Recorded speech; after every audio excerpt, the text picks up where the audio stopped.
tadi berarti ada tanda-tanda kesakitan. Terus kalau dia megangin salah satu bagian tubuh, biasanya itu ada tanda-tanda kecemasan atau tanda nyeri. Itu dari anamnesis secara keseluruhan kayak gitu. Tapi untuk anamnesis sendiri ini juga tergantung dengan rumah sakit nanti kalau kalian bekerja. Tiap rumah sakit itu beda-beda anamnesis. Nanti ada formulir, itu kalian isi sesuai dengan pertanyaan dari formulir tersebut. Jadi tiap rumah sakit itu beda-beda. Nanti kalian menyesuaikan. Oke, itu dari analisis gitu. Ada yang bertanya? Nggak ada. Nah, aman ya? Masih. Kecepatan nggak jelasinnya? Nggak. Jadi kita masuk ke pemeriksaan fisik. Jadi kalau pemeriksaan fisik, kalau membahas di itu, jadi kita fokus ke toraks sama bebannya sebenarnya. Tapi kalau di lapangan nanti kita periksa secara keseluruhan. Kalau emang itu pasiennya tidak sadarkan diri, soalnya kan kita nggak bisa kasih 3 tahun nih sakitnya di pasien mana dulu. Pak, sakitnya di mana? Pak, ada yang dirasain nggak gitu? Kalau pasiennya tidak sadarkan diri, kita nggak tahu. Maka kita periksa dari awal dari atas sampai akhir, sampai bawah. Namanya pemeriksaan head to toe. Kita lihat dari atas, rambutnya warnanya apa, terus teksturnya kayak gimana, ada pitak atau enggak, persebaran rambut, lurus atau keriting warnanya, wajah juga ada luka atau enggak, matanya, konjungtiva, sklera, pupil, hidungnya kotoran atau enggak, bibir, mukosa itu kering atau lembab, giginya itu bolong atau enggak, gusinya berdarah, lidah gitu. Kaji secara umum. Terus posisi mata sejajar sama telinga, telinganya tuh ada kotoran atau enggak, caplang. Terus masuk ke leher, kecepatan enggak? Enggak. Takutnya kecepatan. Kalau kecepatan bilang ya. Oke. Di leher lihat ada pembengkakan atau enggak, di kelenjar getah bening di sini ada pembengkakan atau enggak. Terus masuk ke toraks. Nah ini kita fokus ke toraks. Tadi apa urutan pemeriksaan toraks? Inspeksi, palpasi, perkusi, auskultasi.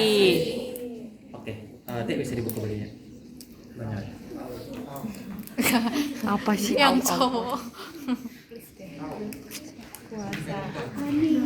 Nah, Puasa cowok. sesuai namanya ya, inspeksi, melihat, mengamati, mengobservasi dari toraks pasien, dada, belakang tubuh juga, punggung. Dilihat apakah ada luka-luka itu, oke deh. Dibuka ada luka atau enggak. Di salib. Gak apa-apa, gak usah malu. Ini kita buat belajar. Ya, Anak gym nih. kalau keringan pakai saya pakai ini. Gym kapan, Joyce? Dilihat ada luka atau enggak. Lesi itu luka sangat. Terus warna kulitnya gimana? Apakah dia ada yang keputihan gitu? Kadang-kadang ada putih situ. Terus basic kalau perempuan itu diperiksa putihnya padat atau enggak. Terus tekstur kulitnya itu kalau biasanya ya itu tanda-tanda kanker payudara itu teksturnya seperti kulit jeruk. Kalian pernah makan jeruk kan? Pernah. Lihat juga pasti ya. Nah itu Keriput. kayak jeruk kulit. Tekstur kulitnya kayak gitu. Terus kita lihat kesimetrisan dadanya. Posisi dan ukuran dada itu 2:1. 2 di depan, 1 di samping. Bisa dong duduk. Nah, di sini 2 dicek. Terus di sini 1. Ini kita kalian gak usah pakai penggaris, kalau penggaris itu lama nanti ya ukurnya ya. Nanti kalian ngira-ngira aja. Jadi harusnya itu di sini setengah dari sini, ya. Oke.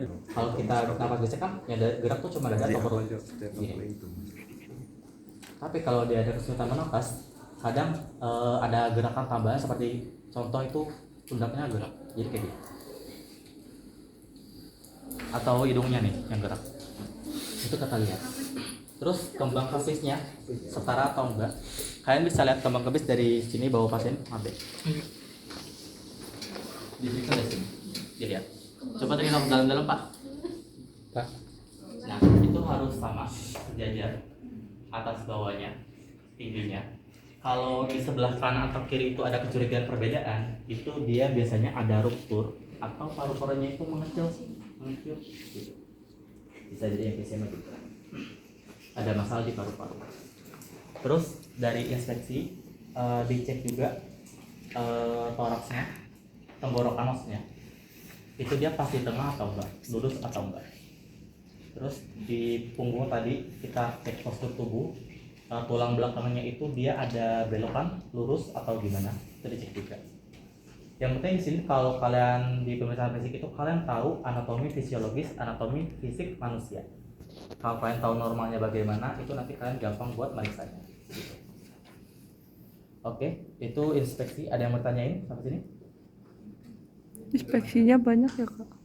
Iya banyak, tapi ntar sebenarnya tuh gampang kok. Iya. Gampang. Iya untuk Easy. cutting tuh easy. Kalau misalkan ada pasiennya skoliosis atau apa atau lordosis itu namanya gangguan ini yang Tulang. apa pemeriksaannya tetap sama kak?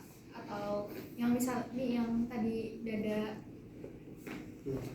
yang 2:1 terus pemeriksaan yang lain-lain Oh salah. Itu ini kan kita bisa secara keseluruhan kan. Jadi kalau bisa itu juga secara umum. Nggak ada yang beda. Nanti kan udah tanya langsung tanya aja nggak apa-apa ya. Tapi kalau misal nanti aku nggak bisa jawab, mohon maaf, nanti bisa tanya ke kelas. Baik kak. Karena kita sini sama-sama belajar gitu. Oke, kita masuk ke palpasi. Ada yang mau tanya nggak? Ini sih lagi? Belum. Oke, kita masuk ke palpasi. Diperiksa palpasi pasien. Secara umum dulu, dia ada apa namanya pembekakan atau enggak? Ada benjolan atau enggak di bagian dadanya? Diremes enggak? Ditekan maksudnya. Cara pencetnya gimana sih kak? Refleks. Nanti takut salah pas Oh, OC. gini juga nggak apa-apa. Nih, Oh gitu. pakai ini di bagian ujung sini. Berarti diangetin dulu ya? Diangetin dulu. Oh iya. Nanti pakai handphone jangan lupa ya, karena Oh, kita iya. kontak langsung sama pasien. Dicek aja, secara keseluruhan gimana? Di dada semuanya, di sini juga. Dicek apakah ada pembekakan atau enggak. Habis itu kita suruh pasien buat tarik nafas dalam-dalam. Pegang sini ya, Pak. Tarik nafas Pak. Oke. Buang nafas. Udah, jangan tarik nafas. Tarik nafas Joko. Nanti latih kok kelamaan ya. Nah, oke. Terus di sini tarik nafas lagi Pak. Buang pelan-pelan. Oke. Tarik nafas Pak. Oke, buang. Nah, itu. Jadi ada 3 1, 2, 3. Itu dicek kembang kapasnya sama atau enggak. Di belakang juga sama, boleh duduk Pak. Sama di sini, sama di sini. Jadi kita cek diafragmanya, itu dia ngomong atau kempis. Jadi bisa kelihatan. Terus itu pertama, kedua kita cek vokal primitus. Ada yang tahu vokal primitus? Getaran suara. Kan di IBD juga belajar ini kan ya? Iya. Ini ngelanjutin kak. Nah, ini kita cek getaran di sini. Pak, bisa ngomong 77 Pak? 77. Lagi? Nah, itu sama kayak palpasi. Dicek gunanya buat mendeteksi apakah dia ada hiperresonansi atau enggak. Gitu. Ada cairan atau enggak, padat atau enggak, kepadatan dari paru-parunya. Di depan juga sama kayak gitu. Oke, tiduran lagi Pak. Itu dari palpasi. Ada yang mau tanya? Oke, lanjut ke abis palpasi. Kursi. Perkusi. Tujuan dari perkusi apa? Apakah ada kelebihan cairan? Apa Pak? Ada pembesaran organ atau Pembesaran atau enggak? Asik. Tepuk tangan semua. Ada lagi? Udah itu aja Pak, lanjut lagi. Ya udah, ada lagi. Sudah itu aja? Ya, betul. Kita cek di pasien itu ada cairan atau enggak. Cara perkusi udah tapar tahu? Ketuk-ketuk. Ketuknya gini ya? Ya. Bukan gini. Pakai satu tangan, terus ketuknya di sini. Biasanya tuh di ICS. ICS ya, interkosta. Dicek. Pertama dicek dulu interkostanya di mana. Baru kita perkusi. Zigzag, normalnya sih zigzag. Biar kita tahu langsung ada perbedaan kanan kirinya gitu gimana. Itu secara umum kayak gitu.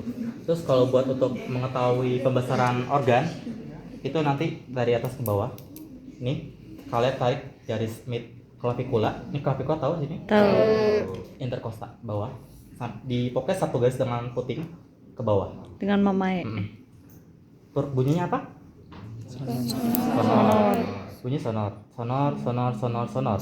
Kalau di sini bunyinya? Dulness. Dul. Kenapa dul? Karena ada liver, hati, Ya, organ. kenapa? Karena ada hal itu jadi bunyi dul. Karena padat. Ada. Padat gitu. iya. Enggak kosong. Dibunyiin. Kalau masih dul sampai sini, berarti batas sini hati pembesaran sini ditandain. Normalnya ukuran hati berapa di sini? 3 sampai 4. Apa 5 ya? Berapa ya dulu? Lupa euy. Lupa. Ayo berapa? 6 sampai 12 ya. 6 sampai 12. Ya Allah. Terus cek juga di sini sternum, di kotak-kotak lagi sampai bunyinya di mana, do-nya di sini. Kalau di tengah-tengah berapa ukurannya? Hati sama-sama hati juga ini. Hati kan bentuknya gini kan? Betul? 4 sampai 8. Itu ukuran normal. Itu perkusi. Di belakang juga sama kayak gitu. Ada yang bertanya perkusi? Tapi Kak dulu aku di buku IBD yang dulu itu aku kan sempat baca yang perkusi ada suara hipersonor juga. Kalau misalnya kelebihan, kalau kita perkusi terus ada suara hipersonor katanya kelebihan cairan, apakah betul Kak?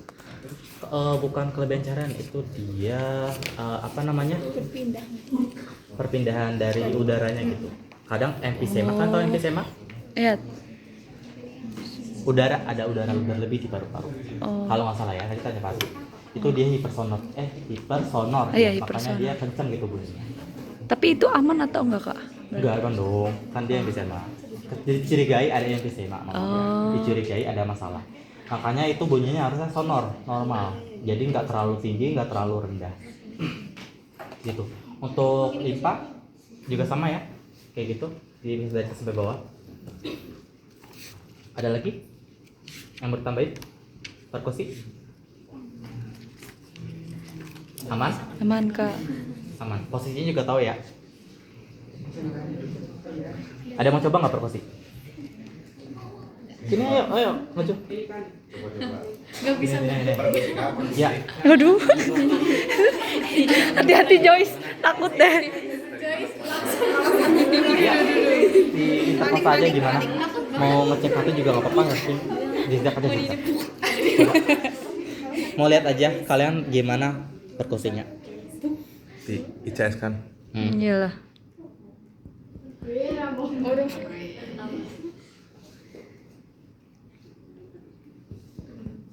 Dasarnya dasarnya. Ntar saya buat.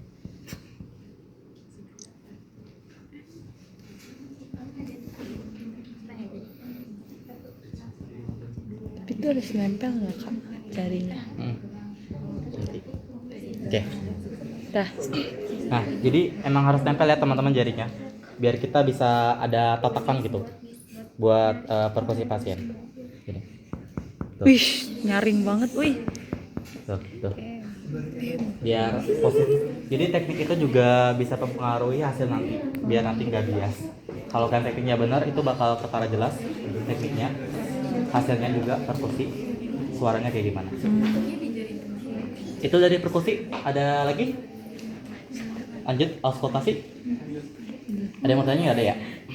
Ada. Deh, auskultasi tadi suara auskultasi gimana? Kalau normal? Vesikuler. Kalau bronkofesikuler, kalau ini bronkial. Itu yang Bronki, normal. ya. Bronki, Bronki wheezing, atau trakeal, mengi. bronkovesikuler, sama vesikuler. Ya, bisa. Kalau wheezing Kak? Wheezing itu dia Mengi. mengi. Jadi ada kelainan, itu suara tidak normal. Kalau tidak normal tuh ada suara stridor, mengi, dan juga ada satu lagi apa ya, lupa aku namanya. Oke, itu karena cairan jadi suaranya basah gitu, ronki basah. Oh. Ronki. Nah, ada yang punya stetoskop? Mana? Udah pada tahu cara pakai cabai ya? Daripada ungu Kak. Udah dia tahu cara pakai stetoskop? Sudah. Gimana? Yang cekung di Yang cekung? ya. Di Bukan di baju, bukan dipaksa gini ya? Iya. Ini udah posisinya kayak gini, Cari yang ke cekung. depan. Ya. Ini buat wanita yang berhijab, itu kalian harus nyentuh di telinganya langsung, nggak boleh di luar hijab. Soalnya nanti kalau di luar hijab itu langsung nempel sama plastik. Oke. Dicek. Jangan lupa dikunci, digosok-gosok biar anget. Nah. Trakeal di mana? Kayak di sini Pak. Bronki. Posisinya. Maksudnya dibuat ngeceknya di mana suaranya? Di sini, di ICS yang ketiga. Yakin? Iya Kak. Ini nggak sih Kak yang di sini nih? Ya, di pangkal sini ya, Oh, di situ. di leher. Salah. Lihat ya, dicek suaranya. Biasanya di sini paling kedengeran karena dia langsung sama saluran pernapasan. Kalau bronkovaskular di Itu tengah tutup sini ya. Tengah, Kak. ini tengah. Iya, situ. Kalau Chest vestibular Dekat di mana? mama bawah. Bawah mamai, ya, sini. Bawah mamai. Gitu. Itu untuk auskultasi.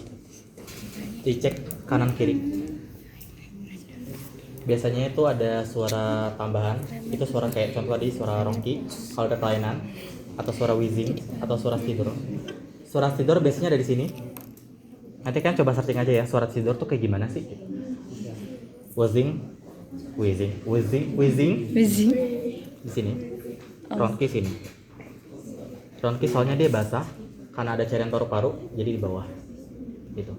Dia ngikut gravitasi bumi. Di belakang juga sama, gitu posisinya.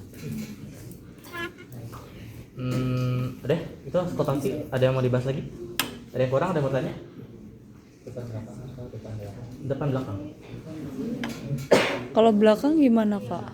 Oke, coba duduk deh. Sama. Sini. Pangkal. Mau kanan kiri, kiri kanan boleh. Yang penting kalian cek zigzag aja. Soalnya kenapa? Kita biar langsung ngebandingin kanan kiri tuh beda atau sama. Oh. Kalau kayak gini kan cuma gitu doang gitu. Kita nggak tahu bedanya. Nanti lupa suara di sini sama sini gitu. Gitu, duduk lagi deh. Dekat skapula ya, Kak? Gitu, auskultasi. Oh ya, ini kemarin aku tuh notice dari teman-teman semua kalau make apa namanya stetoskop, saya jangan dikalungin ya, nggak sopan, kelihatan dosen gitu. Jadi kalau emang nanti ketemu perawat atau dosen dikantongin aja, atau nggak dipegang juga nggak apa-apa. Gitu. Ini buat informasi tambahan aja. Takutnya nanti kalian, nah itu lah ya. Iya, diomongin, Kak. Adalah Oke, pokoknya. itu dari dari pemeriksaan toraks. Kecepatan, ada yang mau ditanyain? Enggak ada, Kak. Jadi setiap pemeriksaan tuh tetap diperiksa depan belakang. Kayak dulu lagi ya, Teh. Boleh. Kalau itu boleh. Yang penting kalian diperiksa depan belakang gitu.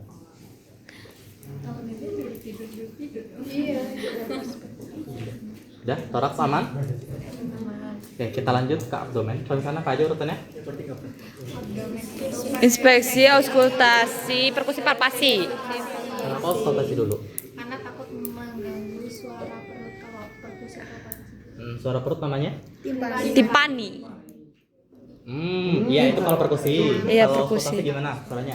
Namanya apa? Suara? Bising usus. Bising usus. Bising usus. Bising usus terjadi karena ada gerakan dari. Oke, kita inspeksi. Sama kembang kepis. Terus proporsi perutnya itu gimana? Buncit, lurus atau six pack? Terus cek juga umbilikus itu udel bodong teman-teman. Dia itu masuk atau enggak? Kalau masuk namanya inverted, kalau enggak tidak inverted. Kebalikan. Bertanya yang suara usus itu kan waktu OSCE tuh ada yang bilang bising usus kan karena diajarin sama staffnya begitu. Nah ditegur sama Bu Hipni, kata beliau tuh kalau bising usus tuh berarti lagi sakit, lagi diare. Lagi diare. Lagi Berarti bunyi Maksudnya itu Bu Hipni kalau dia diare itu berapa kali? Bising semua, usus. soalnya semua tuh pada bilangnya bising usus walaupun rentangnya tuh kayak normal gitu. Tapi kalau ke Pasbi enggak sih? Coba tanya Pasbi lagi ya. Takut pasti ke Pasbi. Dicatat, guys, catat. Catat. Oke, nah ya tadi kalian di-mention bising. Nanti deh konsultasi inspeksi dulu ya. Iya. Terus cek ada luka atau enggak, lesi. Terus kalau ibu hamil ada stretch mark atau enggak, linea alba, linea itu nigra. Kalau kalian sudah belajar tuh dicek di Google. Terus apa lagi? Oh, stoma. Kalian tahu stoma? Stoma itu kalau dia habis operasi usus ya, dipotong, dikeluarin gitu, buat jadi pengganti feses Feses, buangan. iya, BAB. itu dicek, nanti dikaji juga. Kalau udah stoma nanti dikaji stomanya itu gimana warnanya, ada infeksi atau enggak, kotorannya tersebaran atau enggak. Kan kalau ada kotoran dibersihin. Itu untuk inspeksi. Udah, ada tambahan? Ada yang mau tanya? Aku mau tanya. Kalau yang kan umbilikalnya itu ada yang inverted sama non itu ada perbedaannya nggak sih? Maksudnya di kan emang tipe-tipenya tuh beda ya kak. Nah itu tuh mempengaruhi nggak sih kak di Enggak, harusnya enggak. pemeriksaannya? Harusnya enggak. Yang penting kan catat aja, makanya itu dilaporin. Dia infected atau enggak. Udah, tadi kamu mau nanya? Oh jadi udah. Pulsasi aorta Oh, masuk nggak? pulsasi aorta sama plastik harus tes sih enggak. Cuman kalau pulsasi aorta di sini. Gimana caranya kak? Dicek aja, dia ada gerakan atau enggak. Begitu doang? Kalau pulsasi ditekan, diraba. Dia gedor atau enggak. Kalau itu kortis di mana? Kortis. Di mana? Itu aorta. Itu kortis di sini, teman. ICS 5. Iya, di sini. Samping puting. Itu dicek ada gerakan atau enggak. Terus dipapasi juga enggak apa-apa. Yang muter-muter. Itu buat tahu aja segala tahu. Harusnya sih enggak diperiksa ya. Soalnya pasti enggak ada jadi. Udah. Ada yang tanya lagi? Kalau nggak kita masuk ke auskultasi. Kan belajar pakai 4 kuadran atau 9 itu? 4 domain atau 9 kuadran? 4, Kuadran gimana ya? 8 mungkin. 4 sama 8 kak. Enggak, bagian perut kan dibagi, ada yang dibagi 4, ada yang dibagi 9. Oh ya 9 ya. 4. Pakai yang 4 kak. Nah. Oke, kita mulai auskultasi dulu. Apain 4? Tadi kan udah tahu nih auskultasi ntar suara bising usus. Aku nggak tahu ya kalau breathing, tapi kalau pas kita coba tanya ya. Biasanya suaranya namanya bising usus itu karena gerakan peristaltik. Itu normal. Normalnya berapa tampangnya? Berapa ya waktu itu? Iya. 18. Ayo satu orang. Gak apa-apa salah, gak apa-apa. 16 sampai 20. 16 sampai 20. Iya. Oke, yakin? Dikunci jawabannya. Kayak ini kayak bakal Seperti lagi ya? kuis aja. Oke. Jadi yang benar itu bising usus rentang normalnya 5 sampai 35. Oh. Catat teman-teman. Oke. 35. 5 sampai 35.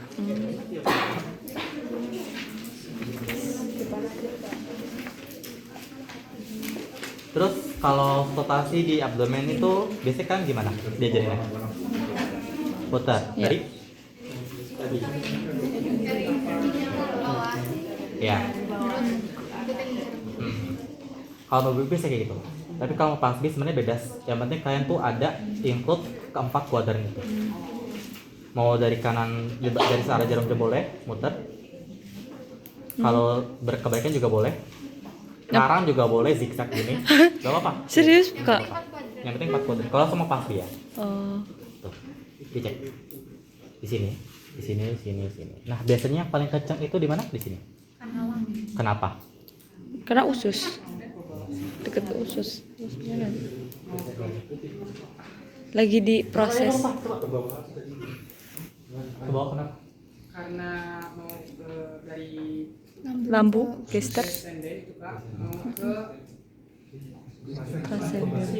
Anus rectum. Enggak, kayak Ya. Ya. Jadi biasanya tuh di sini pengolahan feses ya. Di sini tuh masih cair. Tapi sampai sini tuh dia udah menyerap nih. Makin padat. lama dia padat sini. Makanya suaranya kenceng. Di descendant turun ke bawah. Usus besar kan dia gimana ya kontennya? Ya gini lah ya. Nah, udah tahu kan ya? Tahu. Ya di atas sini muter gitu. Makanya biasanya tuh kencengnya di sini ke bawah. Gitu. Nah itu untuk auskultasi depan aja, belakang nggak usah. Ascendant terus ke atas ke Ya, ada yang mau tanyain? descendant pas langsung Aman? Ya. Terus pegangnya itu tolong kalian jangan pegang kayak gini ya.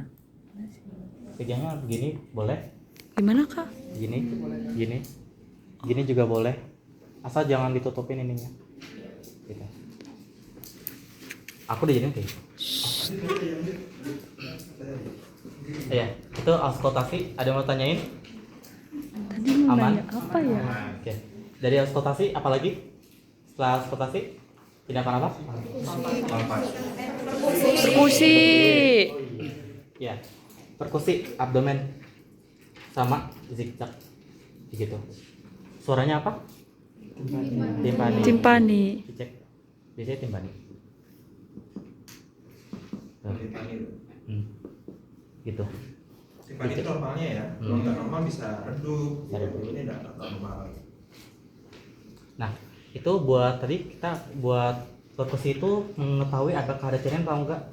Dicek itu kadang bisa dari apa zigzag. Terus kalau mau cek hasil tes itu dia dari sini ke tengah ke bawah sini. Biar tahu kalau dia redup di sini itu berarti ada cairan. Cairan. Nanti kalau misal pasiennya disuruh miring kiri, otomatis cairan tidak ke sana, ya kan? Maka di sini bakal kembali timpani gitu. Itu berarti fungsi ada positif cairan. Nah, cairan itu bergeser kan, dia fisikanya selalu letaknya di bawah. Sama kayak kita nggak cuma di abdomen, di torak juga gitu. Di torak itu kalau misalnya kita perkusi, ternyata dia apa namanya harusnya normalnya sonor, dia kok redup gitu ya. Berarti jangan ada cairan namanya edema paru itu. Suruh miring nanti dia pas miring kita apa namanya perkusi di aksila, di lini aksila itu jadi sonor lagi. Sonor. Jadi kok berarti cairan itu gitu. Caranya akan ke tengah kan. Ya kalau di media ini berarti dia memang edema paru. Sesuai arah Sama logikanya gravitasi. sama, nggak cuma di abdomen, di torak juga gitu. Ya, sesuai arah gravitasi dari. Gravitasi cairan kalau di bawah, udara di atas. Nah, itu untuk perkusi. Ada mau tanya atau tambahin? Cukup? Jelas? Jelas gak? Iya, Pak. Oke. Habis perkusi, Palpasi. palpasi. Nah, di palpasi apa aja? Hebat. Limpa. Ginjal. Nah, saya Sebelum palpasi organ, palpasi area dulu ya. Palpasi kuadran. secara umum 4 kuadran. Dicek ada nyeri atau enggak, ada benjolan atau enggak gitu. Dicek. Seperti biasa aja sama tadi secara keseluruhan. Yang penting 4 kuadran gitu. Kalian mau sesuai arah jarum jam, zigzag juga nggak apa-apa. Nah, itu tadi palpasi, palpasi hati. Kita cek kita hati. Pegang bagian bawah palpasi, pegang. Terus tangannya dipalpasi ke atas, didorong ke atas. Pas suruh tekan ke dalam. Nah, ditekan ke dalam. Ke atas maksudnya, ke dalam ke atas. Jadi kayak nyerang gitu loh. Nah, itu normalnya nggak ada, nggak teraba. Tapi kalau teraba itu nanti bisa ada curiga ke pembesaran. Limpa juga sama kayak gitu. Tapi biasa limpa itu dibagi jadi cek limpa itu lebih beda lagi. Tapi bisa juga dari kayak gitu, secara langsung boleh. Tapi kalau secara ada tata caranya itu dia dibagi jadi garis Koepner. Nanti kalian dari arcus costa dari sini ke ilium. Nanti jadi bagi 4 Koepner. Ini posisinya 4. 1, 2, 3, 4, 5, 6, 7, 8. Nah, ini nanti kan raba dari sini. 1, 2, 3 tuh. Diapar juga gitu. Diapar juga kayak sama kita susur bisa. dari bawah kalau bisa. Itu disusur sampai ke atas. Harusnya limpa itu nggak terasa atau nggak sakit kalau nggak ada di garis Koepner 1 gitu. Jadi kalau emang udah ada teraba sakit di Koepner 1 itu dicurigai ada pembengkakan di limpa. Nah, untuk hati juga biasanya itu ada batasnya 2 jari dari arcus costa. Kan tau arcus costa? Batas rusuk ini rusuk di sini di garis 2 jari. Kalau ada terasa di sini, nah itu ada pembengkakan. Nah, itu untuk palpasi hati sama limpa. Ada yang mau ditanya? Belum. Oke, kita lanjut ke palpasi ginjal. Ginjal itu palpasi gini, sama diperiksa bagian belakangnya. Itu bagian bawah ini ditarik ke atas. Terus yang bagian atas tangan ditekan. Harusnya ini nggak teraba. Jadi kalau nanti kalian ada teraba, ada di sini kerasa ada genjel-genjel tuh ginjal. Nah, ginjal itu dicurigai ada pembesaran ginjal sama kanan kiri. Itu untuk palpasi. Kalau untuk perkusi dari ginjal diketok ya, ketok magic ya. Bisa duduk, Dek. Nah, posisi ginjal dipegang terus diketuk. Dicek apakah ada nyeri atau enggak, kanan kiri. Gitu. Oke, duduk lagi deh. Berarti itu untuk yang perkusi ya Kak tadi. Perkusi papasnya juga masuk ke sama. Jadi biar lanjut aja. Soalnya itu terakhir sih. Bisa terakhir. Begitu teman-teman untuk tulisan abdomen, ada yang mau tanya? Itu Kak ya. Boleh sebenarnya izin bertanya Kak. Itu untuk bising usus bagaimana ya Pak Kak?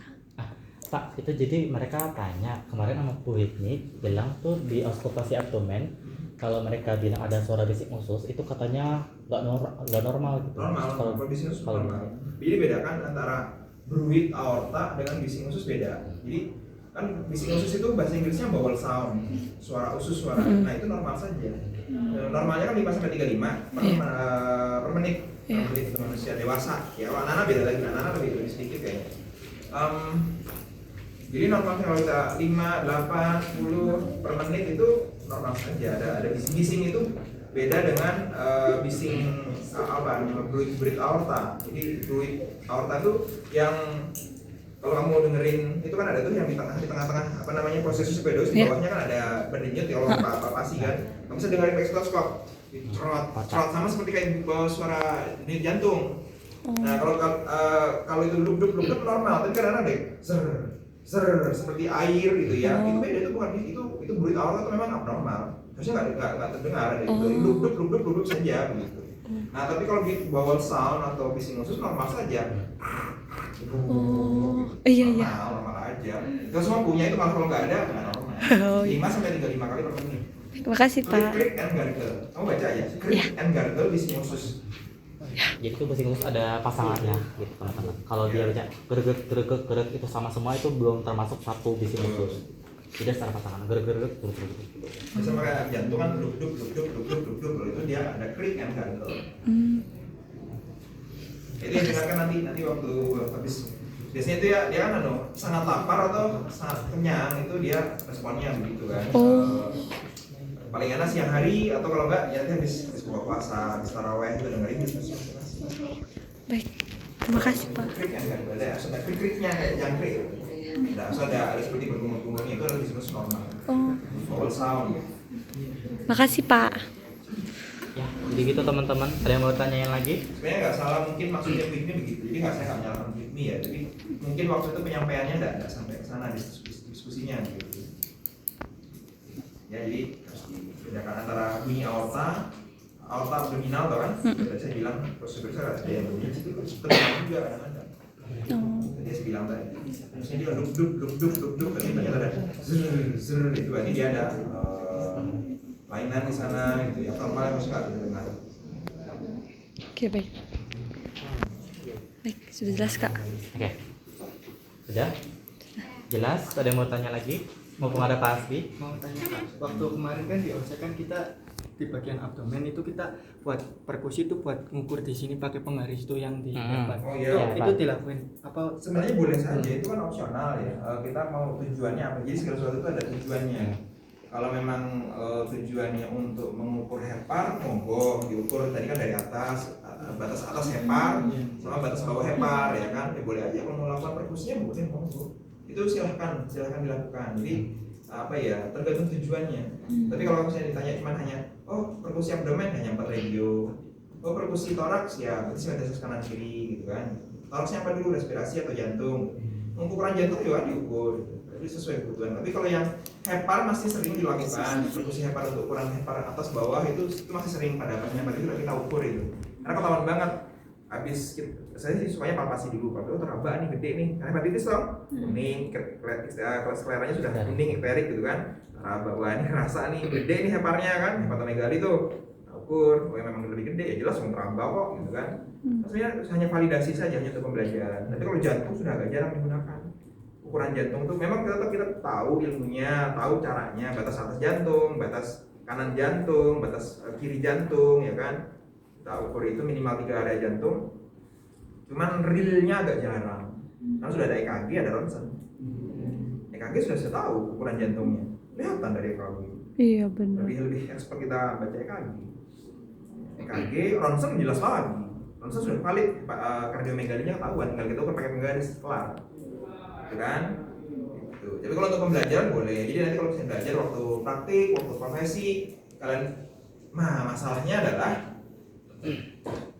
ini yang ada ilmu. Nanti lo belajar mungkin di perawatan medikal bedah sama perawatan kritis gawat darurat. Pasien jantung itu hati-hati di perkusi.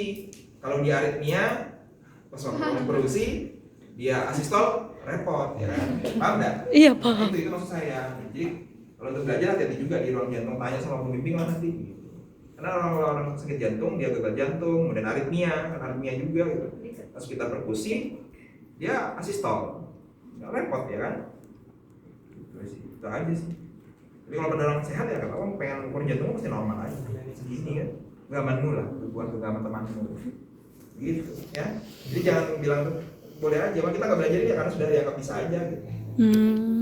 Kan itu juga hanya mengulang kan kayak gitu. Ya secara umum tuh pemeriksaan fisik kayak gitu, secara umum diperiksa semuanya. Tapi kalau emang makanya nanti di awal tuh ada yang namanya analisa, kita cek riwayat keluarganya, riwayat penyakit, itu dicek ada apa aja. Contoh tadi kayak Pak Hasbi bilang tuh ada curiga kena virus hepatitis, otomatis kan dia ada masalah di hati, dicek tuh ukuran hatinya gitu, dicek, dipalpasi. Makanya itu secara khusus itu pemeriksaan kayak gitu. Secara umum tadi kayak tadi. Gitu teman-teman. Faktanya sih dokter sudah jarang, kalau juga jarang kalau dia nggak ada ngarah ke sana kita nggak periksa. Waktu, efisiensi waktu ya kan. Nggak ada keluhan, nggak ada apa ya, ngapain kita ukur heparnya gitu. Kecuali itu tujuan pembelajaran lo ya. Kalau untuk klinisnya mana nggak pernah. Cuman cek kita konsultasi, posisi kanan kiri udah normal, nggak ada keluhan ya wes. Mana kilat gitu, tiba-tiba dokternya bilang kurang dari 5 menit sudah. Kan? Bilang. Perawat juga jarang yang kecuali dia mengarah kalau ada hepar ya boleh kita untuk kajian. Dino udah belajar banyak ya. Cocok. Ya gitu Nggak teman-teman. salah milih ya, seleksi mana terbuka. Ada yang mau ditanyain lagi? Kalau masih bingung tanyain aja.